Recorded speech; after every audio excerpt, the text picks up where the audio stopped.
Markaziy Osiyo davlatlari rahbarlarining 7-maslahat uchrashuvi arafasida O'zbekistonda o'tgan oliy darajadagi uchrashuvlar mintaqaviy hamkorlikning yangi bosqichiga ko'tarilayotganini yaqqol namoyon etdi. Prezidentimiz Shavkat Mirziyoyev tomonidan Qozog'iston, Ozarbayjon, Qirg'iziston va Tojikiston rahbarlari bilan o'tkaziladigan muloqotlar nafaqat ikki tomonlama munosabatlar, balki butun Markaziy Osiyoning strategik kelajagi uchun muhim ahamiyat kasb etadi.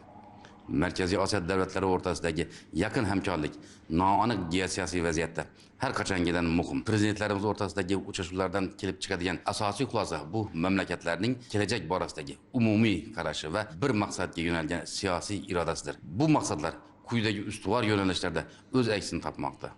Mustahkam savdo-iqtisodiy sheriklik, sanoat kooperatsiyasi va investitsiya loyihalarini kengaytirish, transport, logistika aloqalarini chuqurlashtirish, energetika va oziq-ovqat xavfsizligini ta'minlash, madaniy-gumanitar yaqinlikni mustahkamlash, suv, ekologiya va yashil rivojlanish masalalari bo'yicha hamkorlik. Bir so'z bilan aytganda, Markaziy Osiyo davlatlari bir-birini raqib emas, balki ishonchli strategik hamkor sifatida ko'rmoqda. Qozog'iston prezidenti Qosim-Jomart Toqayevning tashrifi va Ko'ksaroydagi samarali muzokaralar Markaziy Osiyo integratsiyasida Toshkent va Ostona o'rtasidagi strategik sheriklikning o'rni beqiyos ekanini yana bir bor tasdiqladi. Prezidentlarning uchrashuvida o'zaro savdoni ko'paytirish, sanoat kooperatsiyasini chuqurlashtirish, transport koridorlarini rivojlantirish, energetika va ekologiya sohasidagi qo'shma loyihalarni ustuvor yo'nalish sifatida belgilandi. Qozog'iston va O'zbekiston ishtirokidagi Markaziy Osiyo kooperatsiya markazi esa aniq sanoat hamkorligining yangi modeli bo'lib, butun mintaqa uchun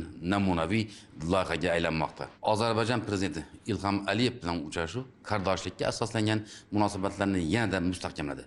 Savdo aylanmasi 15% ga oshgani, avtomobilsozlik, energetika, turizmdagi qo'shma loyihalar faollashgani, hamkorligimiz amaliy natijalarga ega ekanini ko'rsatadi. Bu munosabatlar Turkiy davlatlar tashkiloti doirasida ham Markaziy Osiyoning nufuzini oshirmoqda. Qirg'iz Respublikasi prezidenti Sadir Japarov bilan uchrashuvda transport, energetika loyihalari, infratuzilma yangilanishi, hududlar o'rtasidagi aloqalarni kuchaytirish alohida ahamiyat kasb etadi. Qirg'iziston bilan hamkorlik mintaqaning umumiy iqtisodiy fazasini shakllantirishda muhim o'rin tutadi. Prezident Emomali Rahmon bilan muloqotda qishloq xo'jaligi, sanoat, energetika va savdo sohasidagi qo'shma loyihalar muhokama qilindi. Madaniy-gumanitar aloqalarning jadal rivojlanishi ikki xalqni yanada yaqinlashtirmoqda.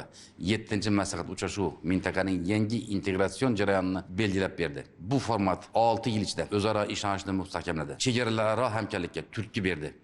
Umumiy iqtisodiy dasturlarni shakllantirdi. Mintaqaviy xavfsizlik bo'yicha yondashuvlarni yaqinlashtirdi. Bugun Markaziy Osiyo global siyosiy maydonda bir ovoz bilan gapira oladigan makonga aylanmoqda. Prezidentimiz rahnamoligida olib borilayotgan ochiq va pragmatik diplomatiya tufayli Markaziy Osiyoda umumiy o'zaro ishonch muhiti yaratildi. Iqtisodiy hamkorlik yangi bosqichga ko'tarildi. O'zbekiston bu jarayonda tashabbuskor, mas'uliyatli va ishonchli hamkor sifatida o'z o'rnini mustahkamlamoqda.